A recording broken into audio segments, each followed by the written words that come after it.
The most popular and recognizable amp brand that no one actually plays.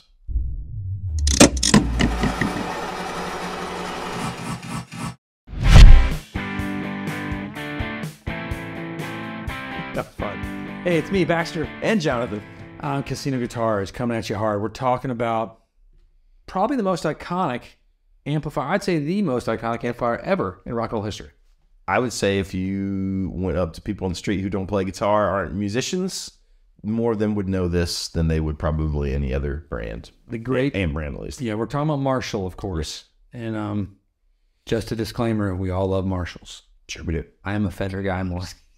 No. But we do love Marshalls. They're great. Like certainly the greatest amps in history. But no one's playing them really out there on the circuits anymore. That's what it seems like. Or in their homes. That's what, So we've done our little unofficial screening of like the, well, not, I've looked at, there's trade publications that release like who's playing what at the festivals, sales, from low end to high end. Most of Marshall stuff lives in the high end world, obviously, but they have the low end lines too. And none of that stuff gets anywhere near the top charts anymore.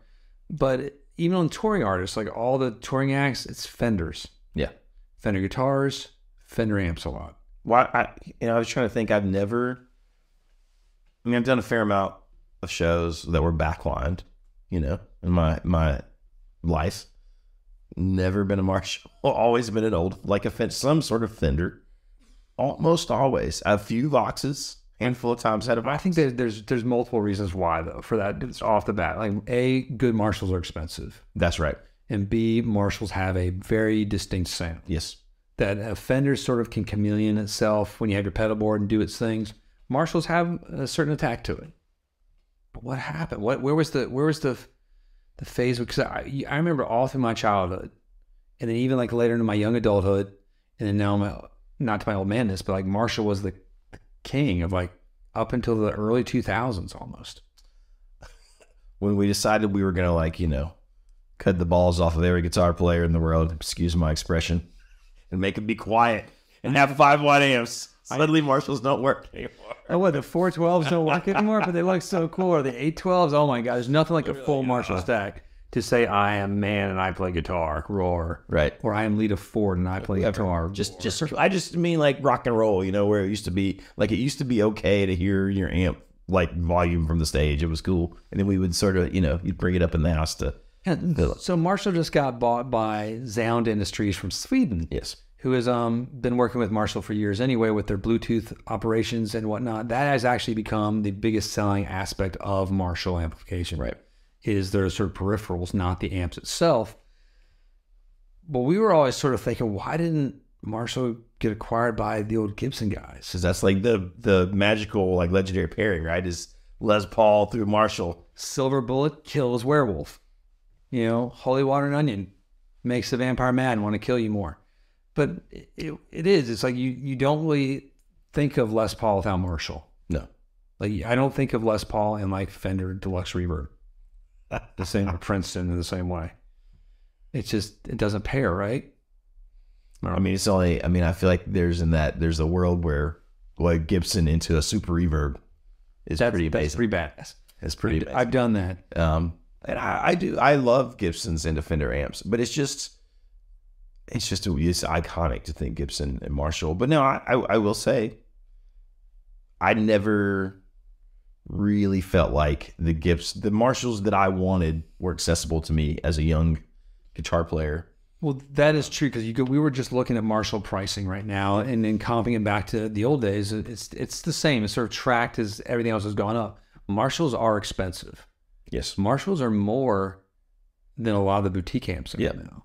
Like if you get like that sort of those top, like let's comp it to a Magnetone, like an M80 head versus like a Marshall sort of plexi style head. The Marshall head costs more money.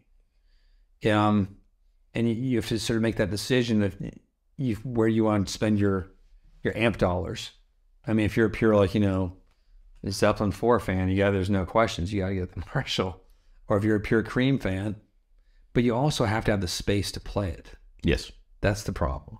Well, I don't know that Marshall's done is like I don't know that they have scaled down. Like I know there's all the 20-watt versions, but I don't know. Doesn't seem like they're quite the same, or can't. I mean, it's tricky because Sean asked me a pretty poignant question, and we was like Baxter, you're in the position, like you're old and ancient, you have some money saved up, you know, you could buy any amp you want. Like, why don't you buy Marshalls? Like, I'm getting ready to buy a Benson, or you know, I buy a lot of Fenders, because I like Two Rocks. And he's like, what would get you to buy a Marshall? I was like, gosh, I've never thought of it that way, because I do like the Marshall tone. I do too, and it's not even in my radar of, I should have an actual Marshall. Like, I mean, I've been happier than maybe I've ever been with the M80 lately, which is like the Marshall-y sort of magnetone, right? Yeah. But there's just nothing in my brain that says, you should go buy an actual. Well, my answer probably, it wasn't the reverb, which I thought it would be. Right. Because I like the TS1 bike, and I like some of the old Fenders don't have reverb, and they're fantastical. Yeah. I think it's having a master volume. Okay. And so that's a big part of it. Now, the Fenders don't have it either, but the Fenders are much lower wattage. So I can actually play those 15 to 20 watt amps. Right. And I like the direct, I mean, not the direct, I like the opposite of that. I like the sort of sagginess of a Fender versus a Marshall a bit more. But my pitch to Fender still is I want like a tweed powered, like styled Fender, like a 57 tweed with a master and a reverb. That's sort of my fantasy amp by Fender. That I can sort of get like... We're getting into AI, combining circuits. That's a whole other video. Watch that on the channel somewhere else. We have a couple, but oh my God, the world has gone insane. If you want to hear more about that, stay tuned. I mean, don't you think that's sort of true? Most people would like to combine certain characteristics from like lots of different iconic amp brands. And then it doesn't work all the time. Well, every time I've ever bought a like do everything amp, like it's got a dirty channel and a clean channel and a blah, blah, blah, and reverb and this, I always have it for like a month. And like Third Power makes the kitchen sink, which kind of tries to do that a little. I haven't, but it's an expensive amp too. You know, it's an expensive amplifier. It is an expensive amplifier. Why is everything like we like cost so much money? I know.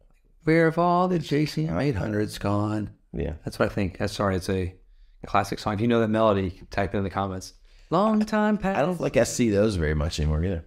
Mm-hmm. The JCM 800. I'm sure they're out there. Probably just not in the right circles of music, but. Now, for years, I lusted after like the Marshall Blues Breaker type of idea. Yeah. Because then I got to play them. They're really loud.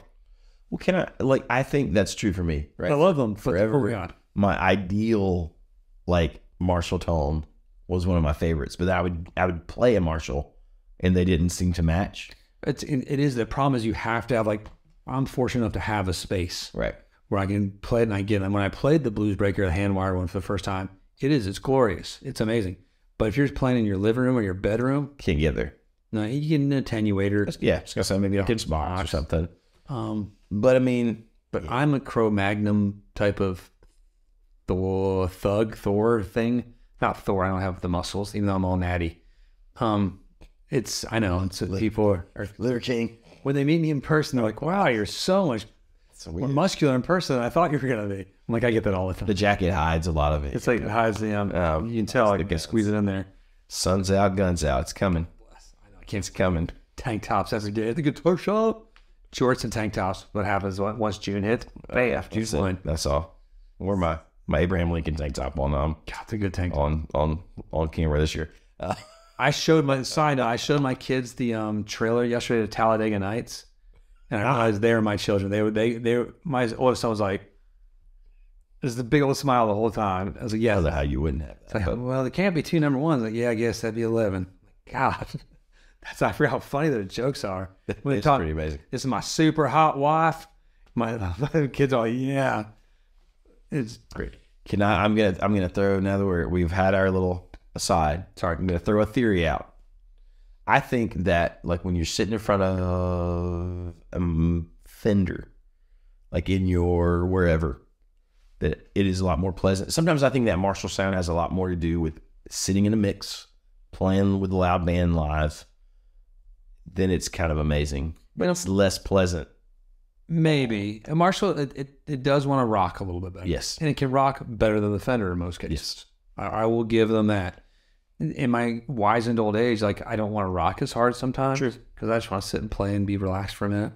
Sometimes I do. Sometimes you do. But sometimes I just want to chill and relax. But then I hear like something great like that. Blues Breaker has these great, pristine, three-dimensional cleans too.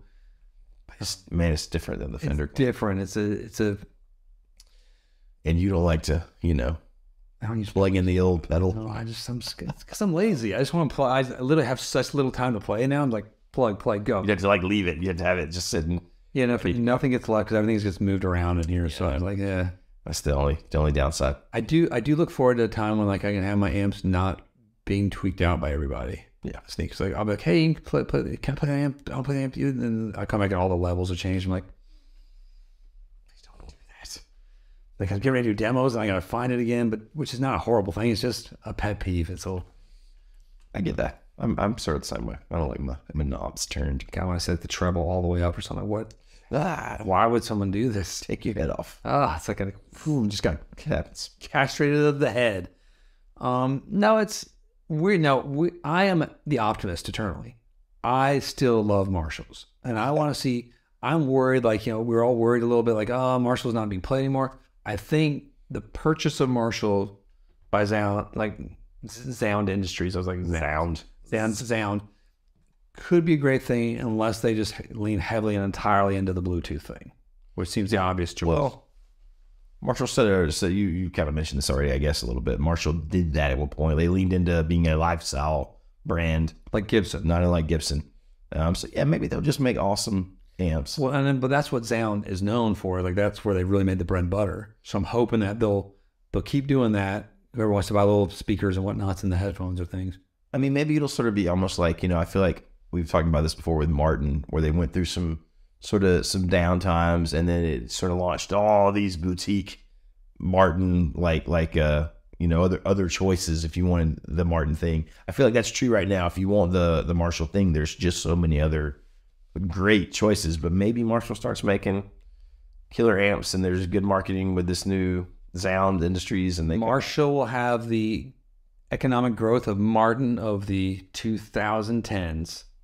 Who would have thought? Chris Martin, the CEO, is stepping down soon. As he pretty much rode Martin through some tough times into the most prosperous times that company has ever seen, with some pretty great decisions. Well, and they're making just ridiculously amazing guitars. The quality is great, but his decisions to he listens to his dealers and he listens to the folks that buy the guitars and sell the guitars. And he made those changes, and he allowed that to happen. And it's sort of like reinvigorated it. Yeah. That 2016 time when he transformed it again. And it's pretty impressive. Going from the dark times of nobody wanting acoustic guitars anymore. Thank you, MTV Unplugged and Eric Clapton one more time. And that was Eric Clapton's most unknown hit that you will assume you hear. His version of Every Rose Has a Thorn, the original version. Oh my God, that would be amazing. It would be amazing. Alternate history, you heard it here. CC DeVille and Brett Michaels were sort of ripping that off from Eric Clapton. That crikey, mate, look at that song Eric Clapton. Crikey. They're from Harrisburg, PA. They talk that way. Someone's gonna get really upset, and they're gonna correct you for that in the comments, not realizing. We're done pretty much at this point. So I remember this one video we did years ago where it was fun banter, we're talking about the British bands and stuff. It was super sarcastic. I was like, well, no good bands came from England. I just kept going on the side. Everybody, I think you might have said no good guitar players. Just one guy. Was just like, no, what are you talking about? The best bands are... You're an idiot. Eric Clapton, Brian May, blah, blah. We're like, well, no, we understand. We were joking. I mean, those aren't really good guitar players. They're average. Average a bit. Average. Chicks and the new cat's coming out. Just kidding. No, don't say that. I think that's it though. We're rooting for Marshall. They've gone from the only amp you saw on stage to not being seen that much. I still, we're rooting for them. They're going to start making boutique 12-watt amps. It's going to be great. That are $6,000. Yeah. It's that's the formula. That's the winning formula right now. No, they got to keep doing what they're doing. But I mean, maybe I know we're done. We're not supposed to say serious things anymore. But maybe with two rocks and stuff, maybe we're seeing amp wattages creep up there again, though. Yeah, I mean, I play 2 100-watt. And not necessarily for volume. No, just for the power in the headroom. I like the power. I like power. Lots of power. Maybe we're using Marshall's wrong. Some people understand. So Larry Rochelle understands. He gets it all. He knows the truth. Let's go home. Thanks for joining us. Click like, subscribe. Hit the old bell. Good night, good evening. Sunny City Army. Goodbye.